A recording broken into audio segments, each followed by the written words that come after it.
Добрый день! Предлагаю вашему вниманию мастер-класс «Использование народных якутских игр в пространстве сказки как средство развития родного языка». Немного о себе. Меня зовут Иванова Татьяна Дмитриевна, мать 4 детей, бабушка 2 замечательных внучек. По первой специальности проработала 14 лет учителем рисования в Павловской средней школе, затем 10 лет была швеей. Пройдя переподготовку, вот уже второй год являюсь воспитателем Павловского центра развития ребенка Мегина Кангаласского улуса. Каков же современный ребенок?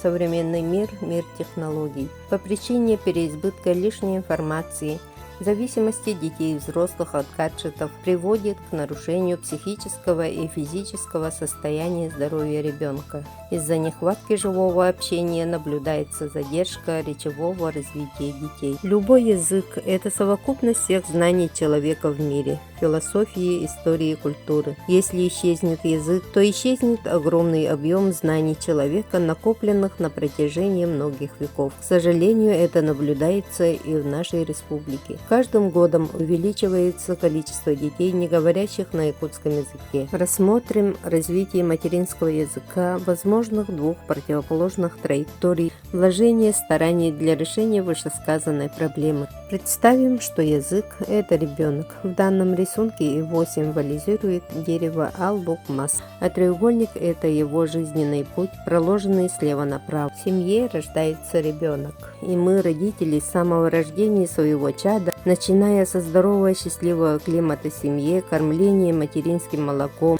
любви, внимания и материального обеспечения, делаем много усилий, стараемся создать все благоприятные условия для его всестороннего развития физического, психического и интеллектуального. Чем раньше больше вкладываем, тем меньше будет проблема его в будущем. Теперь рассмотрим второй случай. Если наоборот, вкладывать не меньшие старания, не уделять значительного внимания, не дарить любовь и теплые отношения в семье, негативная обстановка, недостаточно и вовремя не создавать условия для развития и самореализации, то этот ребенок вырастет с кучей больших проблем, безуспешным, неуверенным в себе, даже обиженным на весь мир человеком.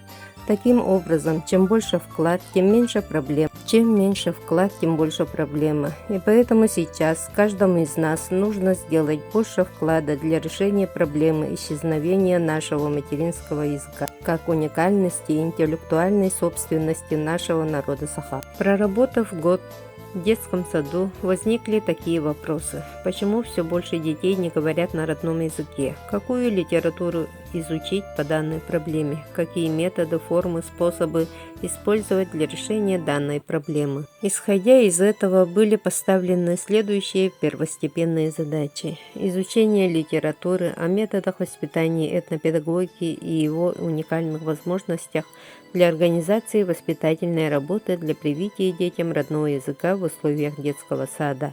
Поиск методов решения проблемы мотивации детей общаться на родном языке в условиях современного мира.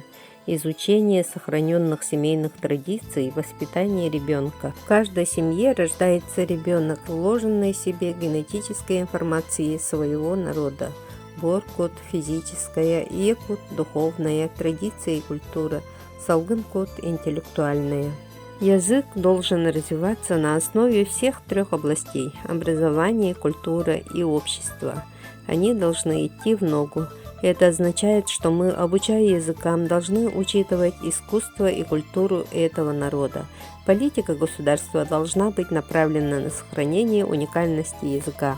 Сегодня интернет – неотделимая часть современного общества, и именно поэтому, как все мы понимаем, язык должен продвигаться через интернет, соцсеть. Это могут быть передачи, анимации, кино, песни, популяризирующие национальный язык. Самым лучшим способом продвижения языка, конечно же, является использование материнского языка в повседневной жизни. И поэтому мы решили обратиться в воспитание в детском саду к этнопедагогике. Поскольку у нас вторая младшая группа, к ним более близкие сказки, колыбельные песни, загадки, игры.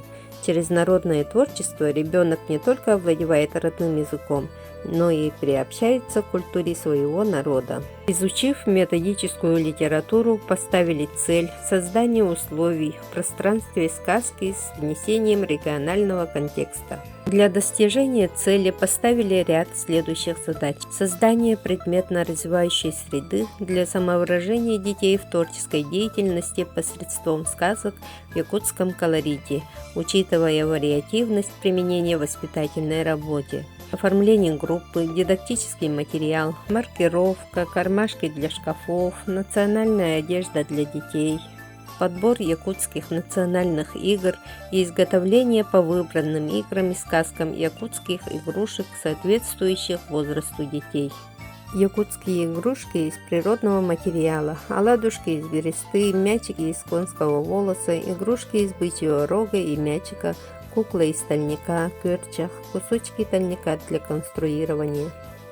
Игра в скот. Сүйглях болонюллар. Вырезные игрушки скота могут быть из разного материала и разного размера. Большой бык ос, средний корова, инах, маленький теленок, нерей. С дополнительным орнаментом посередине беременная корова улах сүйгы. Игрушка из бычьего рога и шерсти. Распиливаем рога, варим не менее часа, внутренности должны легко отделяться, отшкуриваем наждачкой на гладкости, берем шерсть, формируем шарики способом мокрого валяния, соединяем детали прочной ниткой. Выбрали народные сказки, соответствующие возрасту детей, и распределили сказки по временам года, учитывая календарные дни, праздники, знаменательные даты в жизни страны родного края. Очень важным было проживание сказки во всех образовательных областях одновременно. Здесь придерживается взаимосвязь между сказочным миром и реальной жизнью. Воспитанники наряду со сказками знакомились с традициями жизненного уклада,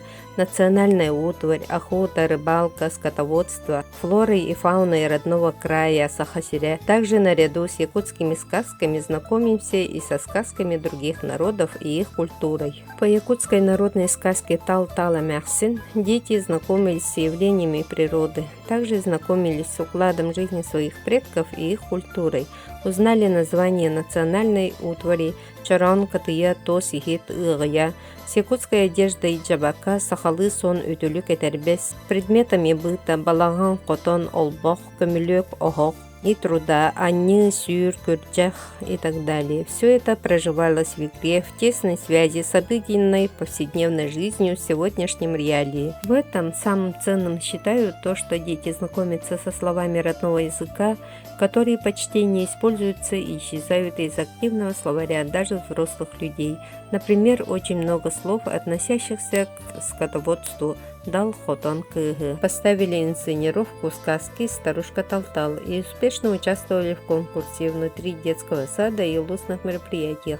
Заняли первые места, чему дети были чрезмерно рады. Проживая якутскую народную сказку Хабаяхан, дети знакомились с зимующими птицами Якутии, их средой обитания и повадками. По сказке «Водяная крыса и птичка» идет дальнейшее ознакомление с временами года, изменениями в природе, проведение исследований. По рисункам детей сделали мини-книжку. По сказке «Лиса и волк» знакомятся с зимними якутскими осенне-зимними работами и орудием труда. По русской народной сказке «Три медведя» идет ознакомление с русским народным бытом и культурой, и вместе с тем приобщение детей к декоративно-прикладному искусству. В проживании сказки дети расширили знания о жизни диких животных Якутии, узнали много новых якутских слов, связанных с ними. Создали анимацию по русской сказке «Кот, петух и лиса» на якутском языке. Озвучка и рисунки персонажей в выполнении детей заняли первое место на конкурсе анимации. В течение года участвовали на конкурсах песни, танца и стихотворений. Кроме сказок, воспитания в пространстве сказок, дети знакомились с народными песнями Тоюка-Гоха и загадками музыкальным инструментом хомус. Отрадно было то, что дети с удовольствием и желанием участвовали в Асоха и слушали Тоюк и народные песни Саха. Смею предположить, что при таком подходе в пространстве сказки в детях пробуждается вложенная веками генетическая информация, и тем самым можно добиться наибольших результатов в воспитательной работе. Таким образом, сказка позволяет повысить эффективность решения проблемы сохранения материнского языка.